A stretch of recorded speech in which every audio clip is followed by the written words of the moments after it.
এত বন্যায় ঘরবাড়ি সব ডুবে গেছে। চলো তোমাদের সঙ্গে সবটাই দেখাই। আমার উঠোনের পরিস্থিতি কি এখন, অনেকটাই কষ্ট করে বাইরে যাচ্ছি, এর মধ্যেই কাজ করতে হবে। খাটপত্র গুছিয়ে সুন্দর করে এখন পরিপাটি করে নিচ্ছি। আর এই বৃষ্টি বর্ষার মাঝে বলো কি খাওয়া যায়? তো একটাই আইটেম মাথায় আসছে, হয় খিচুড়ি তা নয় মাংস। তো খিচুড়ি বানাবো না, আজ বানাবো সাদা ভাত, তার সঙ্গে মাংস। সবটাই তোমাদের সঙ্গে শেয়ার করব। চলো এই শর্ট ভিডিওর মাধ্যমে যতটুকু পারি সেটাই শেয়ার করব। আর বর্ষার সময় কি মনে হয় জানো তো, কোনো একটা গাড়িতে চড়ে অনেক দূরে ঘুরতে যাই আর সেখানে গিয়ে অনেকটা সময় কাটাই। দেখো মাংস রান্নাও কমপ্লিট, আমার রান্নাঘরটা এখন সুন্দর করে পরিপাটি করে নিচ্ছি। টুকিটাকি করে সমস্ত কাজ সারলাম। আর সকাল থেকে প্রচুর কাজ করেছি।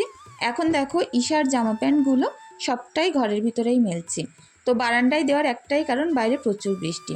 সন্ধ্যায় গেলাম ঘুরতে, আর এইভাবে সারা দিনটা কাটলো আজ আমাদের।